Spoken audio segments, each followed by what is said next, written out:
Okay. All set? Yeah, man. Are you starting? Yeah, it's recording. All right. 5, 4, 3, 2. I keep thinking you're like holding your breath. I'm like, it's okay, breathe, man. Now I'm leaving the count in, but what I do is I count down. Jaeger told me that, and then I take a breath. That was something I came up with, and I start talking because usually I go real fast. But anyways, thank you for watching. I'm Andrew Smirzik. I'm here with Rev to the Limit of Ammo Mountain. You were watching, or I might put these out on podcasts too. Free Will Awakening. Sweet. And what we're going to talk about is super important. It could be the most important thing you ever do, and that is raising children. Mm-hmm. So, I've got 2 kids. I've got one that's about to be 8 years old, Hadley, who's a girl, okay? And then I have another girl, Scarlett, who is 8 months old. Yeah. And, you know, there's a lot of struggles. Like, it's one of those things where it's like, hey, I know there's some books out there, but I wasn't handed it, you know? Yeah. And there's different challenges. You're trying to prepare them for the world. You're trying to protect them from the world, as our friend, you know, Jaeger would say. Just wanted to go over because, like, again, I'm super impressed with your kids. Like, the amount of awesome attention they have given Scarlett, our newborn, or 8-month-old, is phenomenal, and it is so beautiful to watch. And all your kids are super well mannered and funny too. And another thing I loved that, like, I don't know, I just don't see it all the time, but is like the way you were bantering with Ella, right? Yeah. Okay, just make sure I don't screw up the names. But yeah, the way you're joking around with her, it had me dying because I'm like, I do the same thing with Hadley. Yeah. So, okay, what's the purpose of raising kids, like, for you? What do you feel when you're doing it? I don't really have questions written for this. So. It's okay. I mean, I think it's the most important thing that, like, if you said to me, what do you care the most about? Like, what do you want on your, what do you want your people that after you die to remember? I want my kids to know that I love Jesus and I love them, like, and they were like the most important thing in my life. Yeah. Like their mom and them. Yeah. Like my immediate family is everything. Mm-hmm. So, like, it's not my transcendent purpose, but it is the next, like, God, family, like mm-hmm. it, and that's not like church family. That's God. Yeah. Right. Church is way behind my family. Mm-hmm. Like, and it's important that I say that because I'm a pastor, and, like, if somebody's in need, and which is always the case, mm-hmm. and my kids are in need, there's no question. Like, certainly that they're going to have to take some. Dad's not going to be available, just like anybody else in mm-hmm. any other job. But if there's a real need, they need to know they're my priority. But they're not only my priority, they're my desire. I want to be with my wife. I want to be with my kids. If I have free time, I don't want to be away from them. I want to be with them. Yeah. And that's a really important, I think, distinction for, like, people can put up with a lot of you being gone, or you doing things, or you being busy, if they know, like, sincerely, your default position is desire towards them, not away from them. Mm-hmm. But purpose, for me, kids are a big part of my purpose. What was your question? What's the purpose of raising children? Okay, I don't even remember. But so the purpose of the purpose of raising children, simply stated, is to raise the next generation of good people or good citizens. Like that, like, you don't have to have kids. Yeah. But if you're gonna have kids, you should want to, and if you want to have kids, you should raise good kids mm-hmm. that become good people, that know that have, like, take responsibility for the world they're in and the people that are around them. Mm-hmm. Yeah. Absolutely. And it's like having kids is like, to me, it's like before you have them, it's like you don't know what to expect. You don't know the challenges, and you also don't know how beautiful it is. Like, how phenomenal it is. Like, because Hadley's about to be 8, I forgot how beautiful having your own baby is now. Yeah, it's crazy. Scarlett. and it melts my heart every crazy. time I look at her. Yeah, I'm actually I've experienced some like the best possible kind of jealousy a few times. Just being like knowing that in Laura, our season in life, it is not likely that we'll have another baby unless at some point we adopt because of whatever. So to see that, especially for Laura, like she gets all like weepy. She's like, "Oh, we're not doing this again." And it's like I want a baby. But we also know that what we're doing right now with our kids is like is the right thing. It shouldn't be added to our equation right now. Yeah. I mean, if God wants to, fine, But or if somebody's in need, we'll address that at the time. Yeah. But no, it's such a cool thing. I was in student ministry for years, so like I was an associate pastor doing all kinds of stuff, and one of my responsibilities was all the middle schoolers, teenagers, college students, that kind of thing. And so I felt like I had like 100 like of my own kids or more, like all the time. So I always thought before I had my own kids, I was like, what are you guys talking about? I spend way more time with your kids than you do. Like people would be like, you don't know how great it is to have the love of a father or whatever. I'm like, dude, I am up to my elbows in kids' lives. Like and they and some of them didn't have fathers, and I was like, so and those relationships are not unimportant, and they still are incredible, loving. Some of those people are adults all over the country right now. I still get messages from them. I still highly value those relationships. But man, when I saw the first ultrasound for my first kid, it hit me. Oh yeah, they were right. Like, what the heck is this? Like this, love bomb, exploded in my chest. And then when I held her for the first time, particularly Ella, because I love all my kids. But it's your first. But the first situation, we were in this little town in East Tennessee, and it was a tiny hospital. It was understaffed, and all the babies in the county decided to come the same night. So I mean, I literally delivered that baby. Really? We had some help and it was super.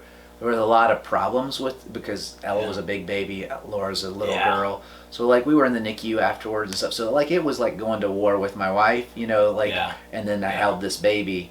It was just, I mean, so much emotion. It was just incredible. I held this kid, and then I spent the next few days going between the NICU and taking care of mom and going back and forth. It's just unbelievable. It's unbelievable to be a father. The fact that we get to do that, is insane. That somebody would trust you with that kind of responsibility, and that you get to have other lives in your life, and they look at you with that kind of childlike love and admiration and dad knows it all kind of crap, which we know is not true. It's just insane, man. Yeah, it's awesome. Yeah, man. Yeah, it was when Ashley was having Scarlett and it was gonna be a C-section. That was actually kind of, it was one of the, that's kind of the thing that made me go hey dude, you need to start doing all the church and Christian stuff that you were doing, because that was the first time I prayed in forever. Because I was so scared for Ashley and so scared for my baby, and I was so excited at the same time. Yeah, there are very few sincere atheists in traumatic situations. Most foxholes have somebody praying. Most airplane crashes, they're people are going down, everybody's praying. I don't care if you're Richard Dawkins, you're praying on the way down. Most people, there are some exceptions, I'm sure, but they're super principled about their atheism at that point.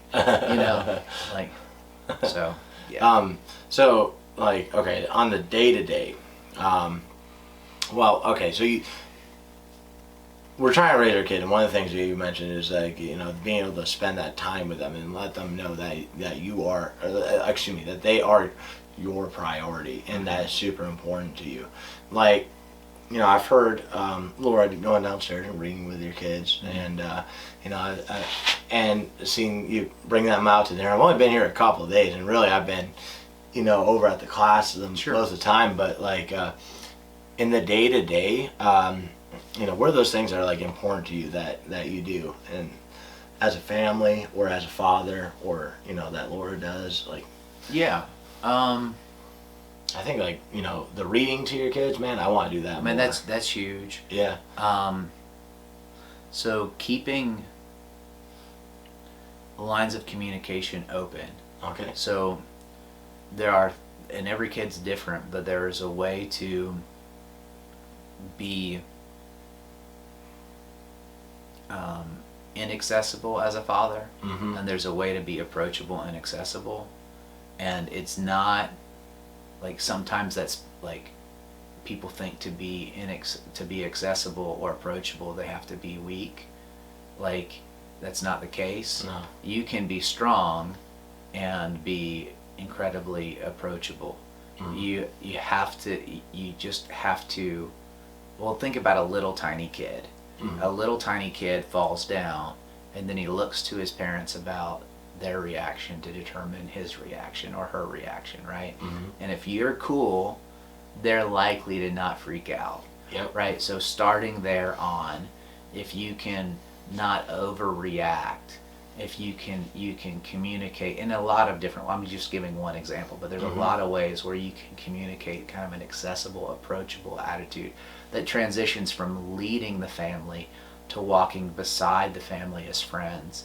But I want to have a lifelong relationship with my kids. Absolutely. And that's an agenda that they're aware of. So some of it is like talking to my kids with respect as adults way before other people would. Like I always over answer like questions that like I never just be like, just do what I told you to do. I mean, they need to know when it's go time. Like, but you'll see my kids, they're not perfect, but they know when it's go time. And they obey. If I tell them to move, they're moving. Like, that wasn't always the case, but it is the case now. Yeah, I'm working on that. And it's hard, Yeah. right? Laura, not so. No. Hey man, if you marry a Viking, be prepared. Yeah. No, I don't know if that's, we could go down the rabbit hole with lots of things, but I would say like there's one. I'll give you as many as you want, but like there's one. You know? Right. Like just being accessible and developing kind of a relationship that goes from leadership to friend, and is not afraid to be, like I don't hide things from my kids. If I'll say fuck to you, I'll say fuck in front of them. You understand? And like, that's not okay because you're going to put this on the internet, and a lot of people would never hear me say that word, right? And I don't really talk that way but I'm trying to make a point right now. Yeah. Like if I'll do this in front of them. Yeah. So you're being real with them, essentially. I wanna be you're not authentic. trying to be fake in front of the kid and then do this other thing over here, right? Right. Yeah. And I'm overemphasizing that point this way. Like, yeah. if you know me, I'm kind of like buttoned up and kind of overly stiff. But like, You're not overly stiff. Yeah. You're a lot of fun, actually. Like you've dropped some fantastic jokes I never saw coming before. But I grew up in a fundamentalist kind of Christian environment. Yeah. And the theory of child rearing is kind of an isolation greenhouse theory. Yeah. So if if you're not familiar with that model, think of like the Amish community. Yep. If we take kids out of the world, we can better prepare them for engagement. But if you see, like, they even have a thing within, and I don't know about, you watch documentaries or whatever. I'm not Amish, don't know the Amish community. So if you're Amish and I'm miscommunicating, All the Amish people on YouTube. like they're getting mad, right? Like you guys aren't supposed to watch this. So if you're Mennonite, whatever, I don't know how it works. So they have something where when they come of age, they're supposed to go out and go out into the world and then Shire or something. Yeah, and then decide to come back, right? Yeah. So most Christian communities have something that is not as strategic as that. Yeah. But they have this idea that when our kids collide with all the evil that's in the world, all that we've prepared them for in their teaching is going to enable. I don't buy that. I think it's not about this. It's about what you learn being practiced. So I think I need to teach them something that's a principle and allow them to be in the environments that cause the questions for them to practice that principle early, so they're growing, which is scary because kids are going to be in dangerous spots and they're going to be in environments that teach them something that is opposite of what you believe and the principles that you're and I'm not, and everybody has to figure out their education philosophy. I'm not saying it's wrong to homeschool your kids. Don't hear me saying that. I think it's a great solution and a lot of people should do that. I think that we're trying to do that simply because well, I think school is more of a daycare than an education facility, you know, a lot of the times. And there's great schools. Like Laura's a teacher and she works she was telling me about her school. It sounds awesome. Sure, but it has weaknesses too. But a big thing for it is us being able to spend more time with them. Because, you know, I know for myself, when I was in school, I would joke around with friends for 8 hours. And I go home and I do homework for 5 hours, and that's no way for a childhood to be, in my opinion. You know. So there's a sermon on the East City Facebook page, East City Church in Charlotte, North Carolina, several weeks ago. You can go find it if you really want to explore this more. Where I talk about education philosophies more, because parents used to come at me trying to like basically, we've got the way, you sign off on, endorse our way. Which is something I'll never do, because parents are supposed to take ownership, responsibility of their family, not sub it out. But so I think every kid is different, and there are strengths and weaknesses of every education model. But ultimately, a father and a mother have the responsibility for the education of their children. So let me summarize by saying everybody's a homeschooler if they're doing it right. You might send your kids to public school, to Christian school, or private school too. You might keep them home with you, but you have the responsibility to teach them what they need to know. So we see sending our kids to the school that we send them to, which has been different in different seasons, as a supplement to our homeschooling. That's even awesome. Though they go to a public school right now, we want them to, because we can't give them the socialization and some of the against our principles engagement that I just talked about, like so allowing them to. I want them to experience friendships and families that think different than I like. So it's and I want them to be able to come to me and say, "What do you think about this?" and me not react, but me be like, "Oh yeah, cool." So like my kids meet people that are dealing with the pronoun conversation, or they're and I want to. That's the reality of our society. I don't want to wait to have those conversations, and right now, public school system is serving me well for my agenda there. Right on. Like they're facing what they're going to face, graduated slowly but surely. Some people would say, "How dare you send your kids into that environment?" I would say, they have to face it at some point. Yeah. And I'm training them. If I were just doing that, I would agree with you. I'm not just doing that. It's kind of like what I said about bullying. Like I don't like bullying, but here's the reality: you're gonna get bullied as an adult, you know, and so like your kids need to experience that and learn how to deal with it when they're kids. And this way that we're doing it is not the only way. Yeah, and they know, and there are certain things that would happen that we would pull the ripcord on. Oh yeah, like immediately, and we're set up to do that. My wife is a amazing teacher with all kinds of certifications. We're ready to go at any time, like if that's necessary. Drawing with Laura Norris. Oh yeah, her YouTube channel. Yeah. She's cool. She is super cool. How to Draw with Laura Norris. That's it. In the description. Yeah, it's a cool channel. Not at all in our circle, but like if you're a homeschooler in particular, and you want to learn art, that's really geared towards art teachers. So if you want to, and it's not just how to draw, it's mostly crafty kind of projects, like recently and even some sustainable stuff. She just built a basket out of like nothing, pretty much, like some yarn and trash bags that our kids use to take eggs from the chicken coop here, and it's beautiful. Yeah. So like you could do that too with your kids, and then they could go get the chickens because they need the responsibility and they need the task. So anyway. Yeah, right on. That's part of why we moved here, by the way. Is a big part is not just putting our kids in different schools, but there are certain things that I was doing in our like quarter acre lot that was super strategic when we lived in the city. We lived in a very important, diverse place. It was very core to the work that I was doing, but it was also one of the only housing developments in the area that was built in the 70s and therefore didn't have HOAs and had like the most possible freedom in that.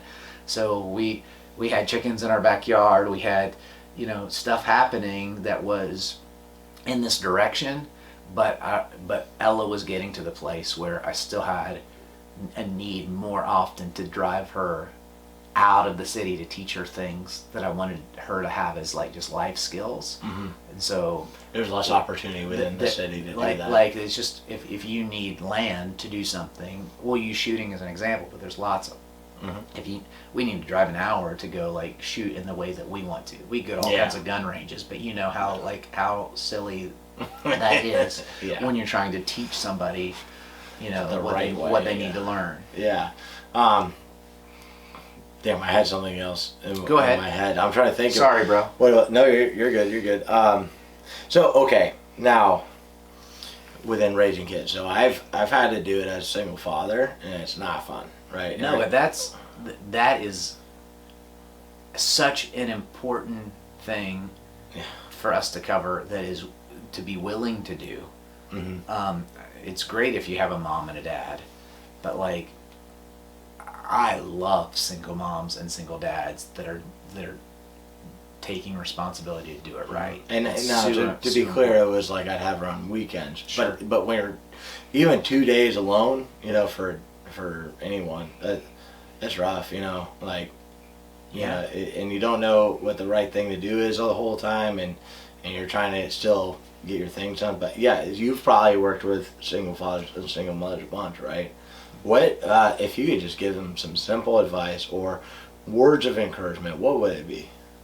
I'd start with the Bible words: "Don't grow weary in well doing. You'll reap if you don't give up or you don't faint." Mm-hmm. So, like, if you have principles that you are teaching and they don't feel like they're sticking, don't stop. There's value in repetition. There's value in consistency, and it will pay dividends. It will grow fruit in the life of your kids. It's harder when you have one input rather than two inputs. It takes more time sometimes. It's harder when you have the sometimes competing inputs because a kid comes into your home and learns good values, and then maybe because of whatever reason, because of somebody being stupid, they go into another household and get another set of values. Mm-hmm. I would say don't give up. That's the first thing I would say. Don't give up. And then I would say don't do it. You don't have to be alone just because you're not married to somebody else. There are good people that are available to you. If you're not a Christian, maybe it's not a church community. If you are a Christian, put weight on your church community to do what they're supposed to do. Like, if you're in a family that you trust, put weight on your family to do what they're supposed to do. If you're if you're not in either of those, where you can't trust your family, you're not in a church community, there is some kind of community that you're going to need to plug into to have positive support systems and secondary voices. Because if you're a male, there are going to be female inputs that are necessary for both boys and girls. Mm-hmm. No matter if you've got a son or a daughter, you're going to need some other inputs in that conversation that you trust. They can't bring them in last minute. You have to have vetted them well. And if you're a female, you're going to need some positive male inputs into both your daughters or your sons. Mm-hmm. And they can't just be brought into the equation. Like, you have to know that they're trustworthy. So do that work early rather than later, where you know there's somebody that, and it doesn't need to be somebody you're dating, it doesn't need somebody you have a romantic interest in, but it does have to be somebody that you trust.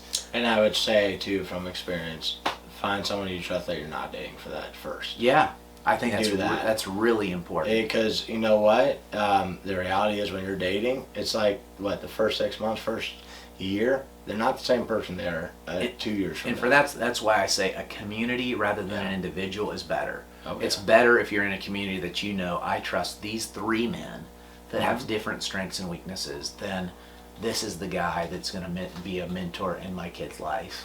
You know what I'm saying? Like that's And that's that difficult, especially if you're an attractive young woman. Oh, You know, yeah. like so it's just better to do a community where the intention is clear than to be looking for that one guy. You know.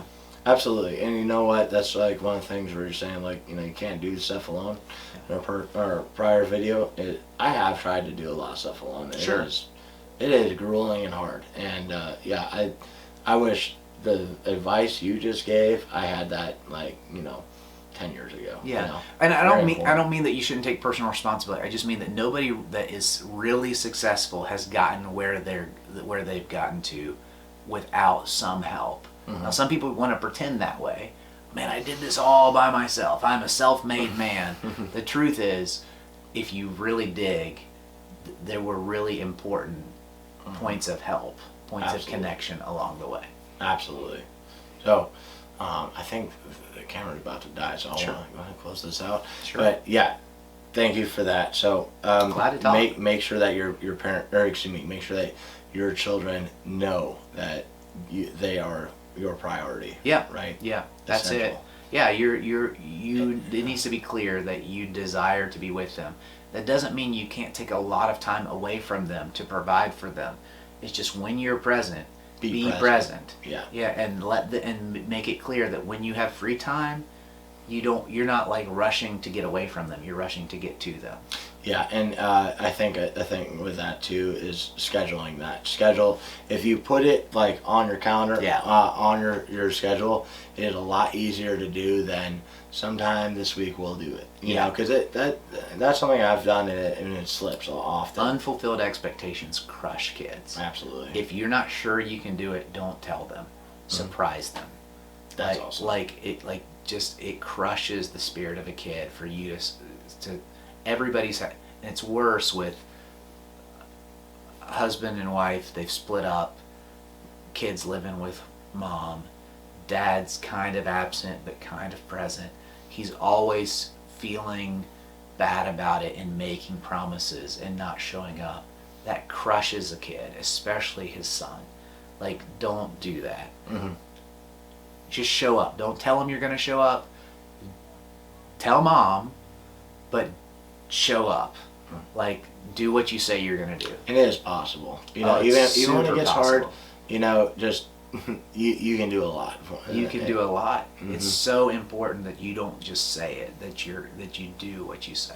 And like in your role as a parent is more important than you may ever value too. And it's more fun than a lot. I'm so tired of people. I'm sorry, I know you're trying to be Yeah, done, and no. I'm so tired of people acting like it's such a burden to be a parent. No. It's hard, Yeah. but it's worth it. Yeah. Like, if you don't want to have kids, please don't have kids. Yeah. I'm so sick of people acting like it's like people laugh and they joke and they drink and they act like, like I hate my kids, and like, you know, like, and they do it in their kids' presence. That is so destructive. It's so demoralizing, and it says more negative about you than it ever says about your kids. Like, I'm just so over that kind of conversation that parents joke all the time about how bad it is to be a parent. That's so stupid. Then Yeah. why, like, you're not smart enough to use birth control?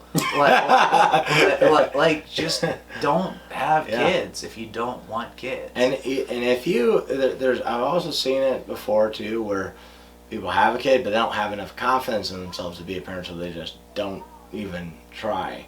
That's different. You know. That's where confidence needs to be built in people.